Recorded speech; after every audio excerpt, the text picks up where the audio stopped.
En esta ocasión, como nos dice aquí el artículo 191, van a ser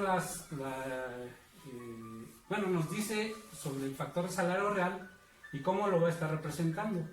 Entonces representa el factor de los incrementos o las prestaciones que vamos o que se está pagando en el salario del personal. Bueno, como les comenté, vamos a partir la fórmula de la ecuación en dos partes.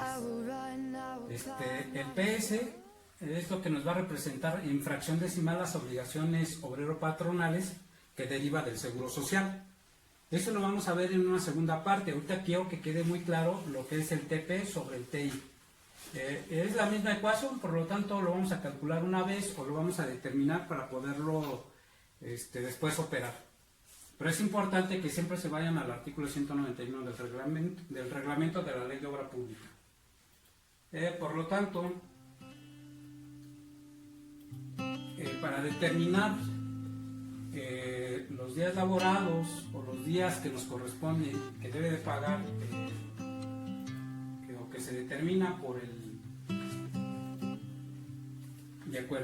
que se determina de acuerdo a la Ley Federal del Trabajo,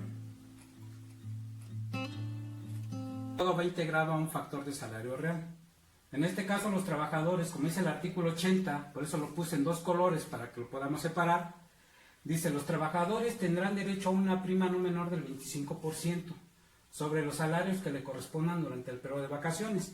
¿Qué quiere decir esto? Que si a mí me dan en un año 6 días de vacaciones, lo que realmente me va a pagar el patrón, además de los 6 días que son los laborados, me va a pagar una prima del 25%. Quiere decir que me va a pagar 1.5 días de 6 días. Eso lo vamos a ver ahorita en una tabla, pero en esta ocasión voy a explicar un poquito de la normatividad. El artículo 87 dice que los trabajadores tendrán derecho a un aguinaldo anual que deberá pagarse antes del día 20 de diciembre, equivalente a 15 días de salario. Son 7 días que durante el año los debemos de descansar porque ya son oficiales. En este caso, en el artículo 74 de la Ley Federal del Trabajo, nos dice que el 1 de enero no es laborable. Deben de ser 7 días, según de acuerdo al artículo. El primer lunes de febrero, que se hizo como fin de semana largo por el 5 de febrero. El tercer lunes de marzo, por motivo del 21 de marzo. 1 de mayo, no se mueve, queda fijo. El 16 de septiembre, el tercer lunes de noviembre, en lugar del 20 de noviembre. El 1 de diciembre de cada 6 años, cuando es el cambio de poder, y el 25 de diciembre. Y si los contamos, son 7 días, con excepción del número de la fracción 7, pero eso es cada 6 años. En ocasiones se divide, o lo que hacen algunos cuando calculan el factor de salario real, es que dividen 1 entre 6 y lo suman como fracción a los días de calendario.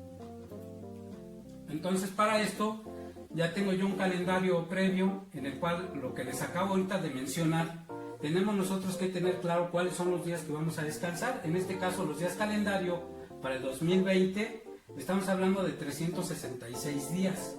¿Por qué es uno más? Por el año bisiesto. En este caso es un año bisiesto, un año más largo, y tenemos en febrero 29 días en lugar de 28 días. Entonces nuestros días calendarios son 366 días. 7 días de descanso de acuerdo a la Ley Federal del Trabajo, y para este caso son los que tienen los puntitos rojos. 1 de enero, 3 de febrero, 16 de marzo, 1 de mayo, 16 de septiembre, 15 de noviembre, porque es el tercer lunes, y 25 de diciembre. Para nuestro cálculo de FASAR, en ocasiones ponemos días por costumbre o días por clima. Entonces tenemos nosotros que les voy a mencionar algunos que se manejan por costumbres, como por ejemplo el 12 de diciembre, que luego se llega a descansar por parte de la empresa, el día 24, 31 de diciembre, el 2 de noviembre, en Semana Santa. Son los días que por costumbre, pero puede incrementarse por si trabajamos en temporadas de lluvia en una zona muy tropical. Entonces ahí prácticamente se descansa, no puede trabajar las máquinas, o si son excavaciones, pues nos mueve mucho esa parte. Ahora, para llevarlo al formato, como les comenté, vamos a empezar de los días calendario. En este caso estoy agarrando como ejercicio de un año más común, que es el 2019, yo ya marqué mis días, los cuales se descansan, los días que son por costumbre. En este caso estoy tomando porque es más común, no tenemos el año bisiesto o el día más de febrero, entonces voy a trabajar con ese para que lo podamos nosotros familiarizar. Los días realmente pagados al año son los 365 días, los 15 días de aguinaldo y la prima vacacional que les mencioné, que es el 25%, la suma me dan 381.50. Al dividir los días pagados entre los días calendario, me da la fracción o el factor para aplicárselo al salario nominal, y con eso vamos a formar el factor de salario base de cotización. Ese es importante. Con estos números vamos a empezar a armar nuestras prestaciones de acuerdo a la ley. Luego vienen los días pagados o los días realmente laborados al año, porque tenemos que ir descontando los días que no trabajamos. ¿Cuáles son esos días que no trabajamos? Pues para empezar, en este 2019 fueron 52 domingos. Si los contamos en un calendario como el que acabo de hacer, como ejercicio, vamos a detectar que son 52. Días de vacaciones, son 6 días de vacaciones que por derecho nos corresponden y nos los pagan. Días festivos oficiales, que les comenté que son los 7, los días por clima o tradición, que son los 6, y en total, al hacer la suma, tenemos que son 71 días que no laboramos, y los días que sí laboramos son los 294. Son los 381 entre los 294. Y de esa manera vamos a obtener nosotros nuestro factor.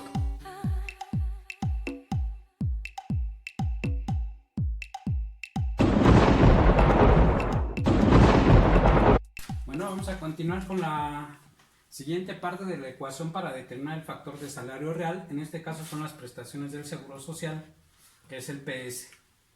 Además de las prestaciones del Seguro Social, le vamos a sumar lo que corresponde al Instituto del Fondo Nacional de la Vivienda para los Trabajadores, en este caso es el Infonavit. Aquí es importante que de la Comisión Nacional de Salarios Mínimos, ahorita para el ejercicio que vamos a realizar, que va a ser vamos a calcular el factor de salario real para el 2019. En este caso, para el 2019 tenemos un salario mínimo de 102.68. Ese es importante que se aplique, ese es el precio de arranque para hacer el cálculo, o así como lo determina la ley. Entonces, tengo por aquí ya un ejemplo en el cual vamos a tener el salario mínimo de 102.68 que corresponde al 2019 y luego son 308.04. De esta manera tenemos ya 3 veces el salario mínimo. Entonces, para empezar, es con el salario nominal. De nuestro tabulador de salarios que tengamos, o de la lista de salarios que tenemos, vamos a tomar de ejemplo el oficial albañil con un sueldo nominal de 307.56. Le vamos a sumar el factor de salario base de cotización, que fue el que calculamos hace rato. De ese cálculo nos dio 1.0452, que multiplicado por los 307.56 nos da 321.46, que ya es el salario base de cotización. Nos pide también la ley que determinemos nosotros ese excedente del salario base de cotización menos las 3 veces el salario mínimo. Entonces, como diferencia va a 13.42. Nos está pidiendo para el cálculo de las prestaciones del Seguro Social la cuota fija. Este se ubica en el artículo 106 fracción 1, o en los transitorios, que es donde se complementa y se hace los ajustes a este artículo del 106. Entonces vamos a multiplicar el 20.40 por el salario mínimo. Con ese vamos a determinar la cuota fija o la prestación.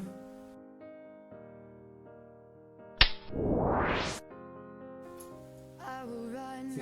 Continuando con las prestaciones en dinero, en el artículo 107, que todo corresponde a enfermedades y maternidad, el punto 7% que nos indica el artículo 107, se le va a aplicar directamente al factor de salario base de cotización, y de ahí ya todas las cuotas van aplicados al salario base de cotización, que es ya con la prestación del salario nominal por el factor de base de cotización. De aquí es donde partimos.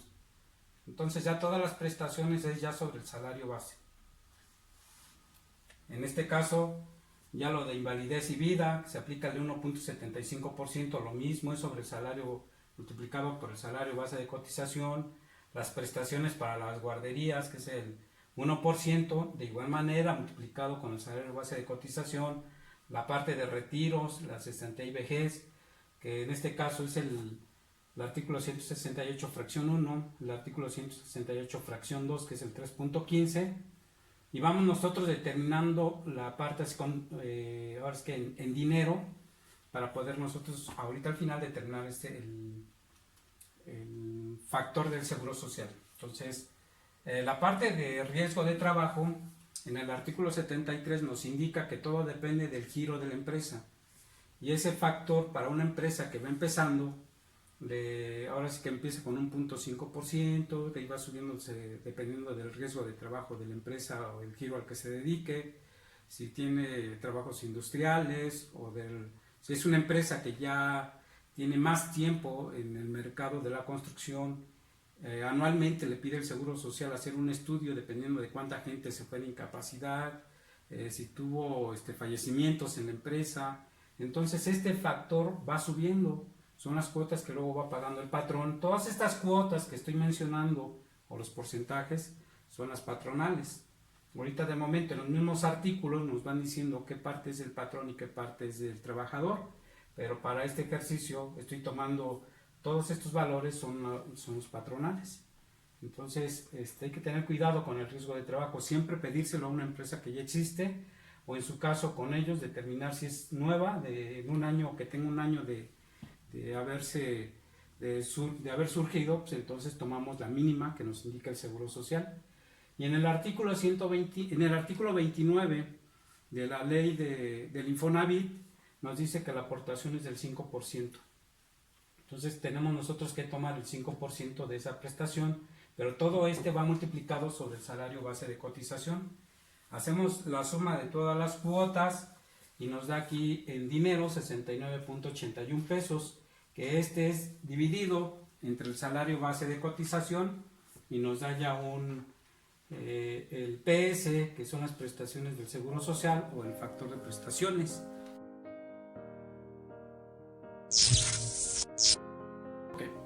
Estoy regresando a la ecuación origen para determinar el factor de salario real. Entonces, ahora sí, lo único que nos falta son las operaciones. Pues nos dice que para determinar el factor de salario real vamos a multiplicar el factor de prestaciones del seguro multiplicado o en paréntesis el TP sobre el TI, que ese ya lo determinamos hace un rato, y le volvemos a sumar el TPI sobre el TI. Esto se va a ver claramente en el ejercicio que acabamos de hacer. Entonces ya determinamos este factor del PSI, que fue la división de las obligaciones patronales en dinero. El PSI es dividido este dinero entre el salario base de cotización, determinamos un factor. La fórmula dice que es la multiplicación del PS, prestaciones del Seguro Social, entre los días pagados entre los días laborados, que es el TPI, por el TI. Multiplicamos 0.2172 por 1.2976 y le sumamos otra vez el 1.2976 y determinamos el factor que va a aplicar al salario nominal de los trabajadores, así como lo pide el reglamento de la Ley de Obra Pública en el artículo 191. Entonces, regreso yo al artículo 190 del reglamento de la Ley de Obra Pública, donde me dice cuál es la mano de obra, que es la que va a ejecutar el trabajo, y me dice que para obtener ahora sí el salario real es el salario nominal por el factor de salario real. Este factor de salario real es el que acabamos de determinar. en el cual ya tenemos aquí un ejercicio, el que acabamos de hacer, que es el del oficial albañil. Tenemos el salario nominal por jornada, que son 307.56. Aquí los valores son ficticios, lo importante es que sigamos nosotros la fórmula y sepamos cómo calcularlo. Luego viene el factor de salario real, que es el que acabamos de determinar, que multiplica los 307 por 1,57 y tenemos ahora sí el salario integrado o el salario real. Entonces ya nada más como conclusión en este ejercicio determinamos el factor, que es 1,5794, lo llevamos al tabulador, que son los 400, que es en el tabulador donde viene el nominal, ya aplicamos ese factor, ya tenemos el integral. De esta manera, ahora sí ya podemos nosotros ocupar esos salarios que van a ir a mi tabla.